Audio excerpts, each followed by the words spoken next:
जय माता दी मित्रों। बड़ों को प्रणाम और छोटों को प्यार। चेती छठ पर्व चैत्र महीने में नवरात्रि के दौरान आता है। इस पर्व में सूर्य भगवान और छठी मैया की उपासना की जाती है। हिंदू पंचांग के अनुसार ये पर्व चैत्र शुक्ल पक्ष की चतुर्थी तिथि से प्रारंभ होता है और इसका समापन सप्तमी तिथि को होता है।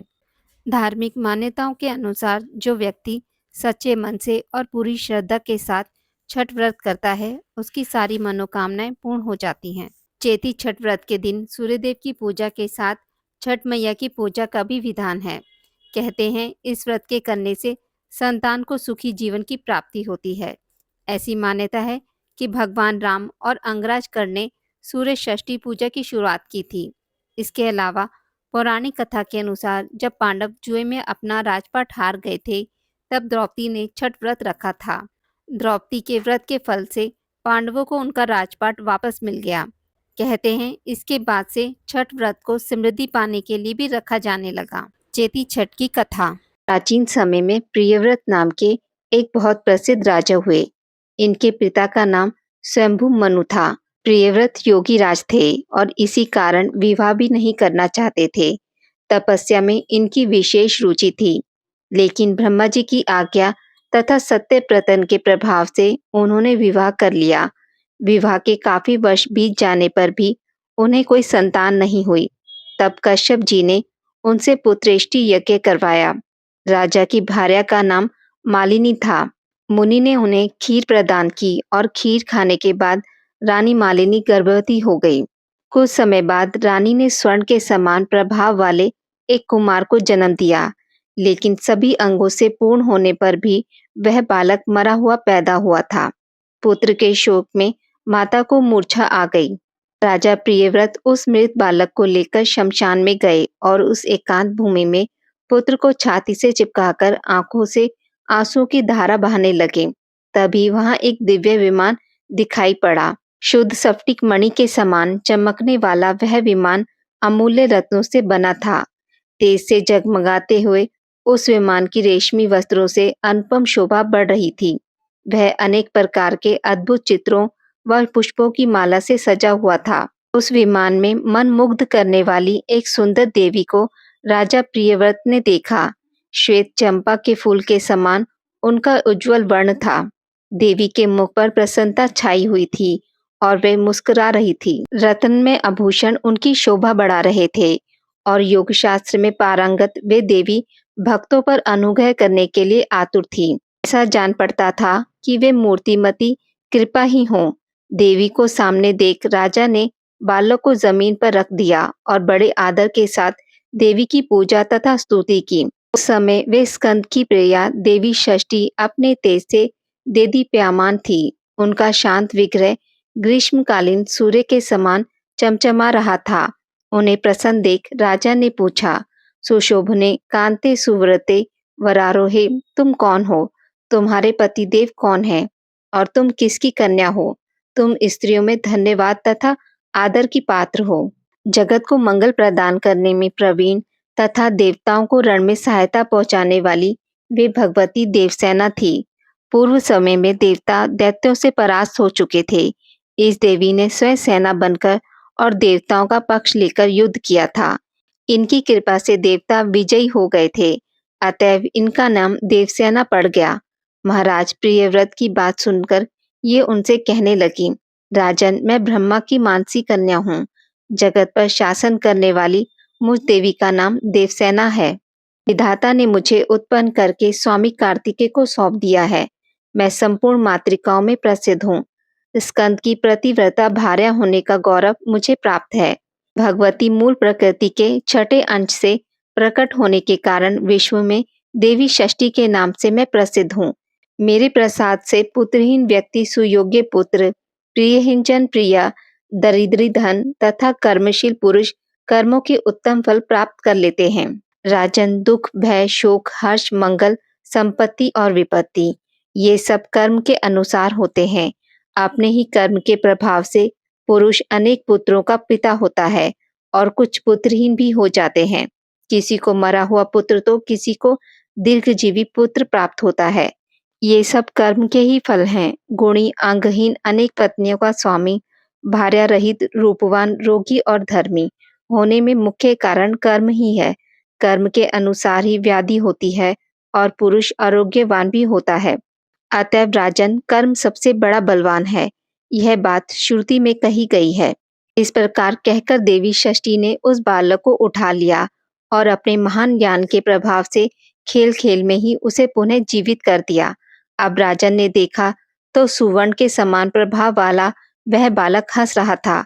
अभी महाराज प्रियव्रत उस बालक को देख ही रहे थे कि देवसेना उस बालक को लेकर आकाश में जाने को तैयार हो गई। यह देख राजा के कंठ, ओष्ठ तथा तालु सूख गए। उन्होंने पुनः देवी की स्तुति की। तब संतुष्ट हुई देवी ने राजा से वेदोक्त वचन कहा, तुम स्वयंभू मनु के पुत्र हो, त्रिलोकी में तुम्हारा शासन चलता है। तुम सर्वत्र मेरी पूजा कराओ और स्वयं भी करो, तब मैं तुम्हें कमल के समान मुख वाला यह मनोहर पुत्र प्रदान करूंगी। इसका नाम सुव्रत होगा। इसमें सभी गुण तथा विवेक शक्ति विद्यमान रहेगी। यह भगवान नारायण का कला अवतार तथा प्रधान योगी होगा। इसे पूर्व जन्म की सभी बातें स्मरण रहेंगी। शास्त्रियों में श्रेष्ठ यह बालक 100 अश्वमेध यज्ञ करेगा। सभी इसका सम्मान करेंगे। उत्तम बल से संपन्न होने के कारण यह ऐसी शोभा पाएगा जैसे लाखों हाथियों में सिंह। यह धनी, गुणी, शुद्ध विद्वानों का प्रेम भाजन तथा योगियों, ज्ञानियों एवं तपस्वियों का सिद्ध रूप होगा। त्रिलोकी में इसकी कीर्ति फैल जाएगी। यह सबको संपत्ति प्रदान करेगा। इस प्रकार कहने के पश्चात भगवती देवसेना ने उन्हें वह पुत्र दे दिया। राजा प्रियव्रत ने पूजा की सभी बातें स्वीकार कर ली। इस प्रकार भगवती देवसेना ने उन्हें उत्तम वर देकर स्वर्ग के लिए प्रस्थान किया। राजा भी प्रसन्नचित होकर अपने मंत्रियों के साथ घर लौट आए और पुत्र विषय का सारा वृतांत सभी को कह सुनाया। ऐसे प्रिय वचन सुनकर सभी स्त्री पुरुष परम संतुष्ट हो गए। राजा ने सर्वत्र पुत्र प्राप्ति के उपलक्ष्य में मांगलिक कार्य आरंभ कर दिया। भगवती की पूजा की, ब्राह्मणों को बहुत सा धन दिया। तभी से प्रत्येक मास में शुक्ल पक्ष की षष्ठी तिथि के अवसर पर भगवती षष्ठी का महोत्सव यत्न पूर्वक मनाया जाने लगा। बालकों के प्रसव गृह में छठे दिन, 21वें दिन तथा अन्नप्राशन के शुभ समय पर यत्न पूर्वक देवी की पूजा होने लगी। सर्वत्र इसका पूरा प्रचार हो गया। राजा प्रियव्रत भी स्वयं इसकी पूजा करते थे। भगवती देवसेना का ध्यान, पूजन और स्तोत्र इस प्रकार है, जो प्रसंग सामदेव की कौथमी शाखा में वर्णित है। शालिग्राम की प्रतिमा, कलश अथवा वट के मूल भाग में या दीवार पर पुतलिका बनाकर प्रकृति के छठे अंश से प्रकट होने वाली शुद्ध स्वरूपिणी इन भगवती की पूजा करनी चाहिए। विद्वान पुरुष इनका इस प्रकार ध्यान करें। सुंदर पुत्र, कल्याण तथा दया प्रदान करने वाली ये देवी जगत की माता हैं। श्वेत चंपक के समान इनका वर्ण है। ये रत्न में भूषणों से अलंकृत है। इन परम पवित्र स्वरूपिणी भगवती देवसेना की मैं उपासना करता हूँ। विद्वान पुरुष इस प्रकार ध्यान करने के पश्चात भगवती को पुष्पांजलि समर्पण करें। पुनः ध्यान करके मूल मंत्र से इन साध्वी देवी की पूजा करने का विधान है। पाग, अर्घ्य, आचमनीय, गंध, पुष्प, धूप, दीप, विविध प्रकार के नैवेद्य तथा सुंदर फल द्वारा भगवती की पूजा करनी चाहिए। उपचार अर्पण करने के पूर्व ओम ह्रीं षष्ठी देवाय स्वाहा इस मंत्र का उच्चारण करना विहित है। पूजक पुरुष को चाहिए कि यथाशक्ति इस अष्टाक्षर महामंत्र का जप भी करे। तदंतर मन को शांत करके भक्ति पूर्वक स्तुति करने के पश्चात देवी को प्रणाम करें। जो पुरुष देवी के उपयुक्त अष्टाक्षर महामंत्र का 1 लाख जाप करता है, उसे अवश्य ही उत्तम पुत्र की प्राप्ति होती है। ऐसा ब्रह्मा जी का कथन है। संपूर्ण कामनाओं को प्रदान करने वाला, सबका मनोरथ पूर्ण करने वाला निम्न स्तोत्र वेदों में गोप्य है। षष्ठी देवी स्तोत्र। देवी को नमस्कार है, महादेवी को नमस्कार है, भगवती सिद्धि एवं शांति को नमस्कार है, शुभा देवसेना एवं भगवती षष्ठी को बार बार नमस्कार है। मूल प्रकृति के छठे अंश से प्रकट होने वाली भगवती सिद्धा को नमस्कार है। माया सिद्ध योगिनी, सारा शारदा, परा देवी नाम से शोभा पाने वाली भगवती षष्ठी को बार बार नमस्कार है। बालकों की अधिष्ठात्री, कल्याण प्रदान करने वाली कल्याण स्वरूपिणी एवं कर्मों के फल प्रदान करने वाली देवी षष्ठी को बार बार नमस्कार है। अपने भक्तों को प्रत्यक्ष दर्शन देने वाली तथा सबके लिए संपूर्ण कार्यों में पूजा प्राप्त करने की अधिकारिणी स्वामी कार्तिकेय की प्राणप्रिया देवी षष्ठी को बार बार नमस्कार है। मनुष्य जिनकी वंदना सदा करते हैं तथा देवताओं की रक्षा में जो तत्पर रहती है, उन शुद्ध सत्व स्वरूपा देवी षष्ठी को बार बार नमस्कार है। परेश्वरी, तुम मुझे धन दो, प्रिय पत्नी दो और पुत्र देने की कृपा करो। महेश्वरी, तुम मुझे सम्मान दो, विजय दो और मेरे शत्रुओं का संहार कर डालो। धन और यश प्रदान करने वाली भगवती षष्ठी को बार बार नमस्कार है। सुपूजिते, तुम भूमि दो, प्रजा दो, विद्या दो तथा कल्याण एवं जय प्रदान करो। तुम षष्ठी देवी को बार बार नमस्कार है। इस प्रकार स्तुति करने के पश्चात महाराज प्रियव्रत ने षष्ठी देवी के प्रभाव से यशस्वी पुत्र प्राप्त कर लिया। जो पुरुष भगवती षष्ठी के इस स्तोत्र को 1 वर्ष तक श्रवण करता है, वह यदि अपुत्री हो तो दीर्घजीवी सुंदर पुत्र प्राप्त कर लेता है। जो 1 वर्ष तक भक्ति पूर्वक देवी की पूजा करके इनका यह स्तोत्र सुनता है, उसके संपूर्ण पाप विलीन हो जाते हैं।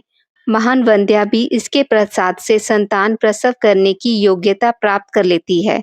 वह भगवती देवसेना की कृपा से गुणी, विद्वान, यशस्वी, दीर्घायु तथा श्रेष्ठ पुत्र की जननी होती है।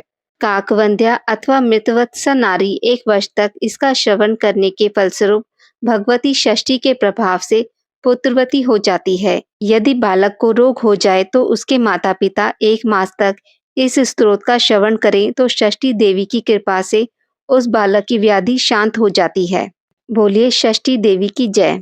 आज की इस वीडियो में बस इतना ही। मित्रों, अगर आपको मेरी वीडियोस पसंद आती हैं तो इसे लाइक और शेयर ज़रूर करें और पूजा पाठ से जुड़ी जानकारी के लिए मेरे चैनल को सब्सक्राइब करना ना भूलें। धन्यवाद।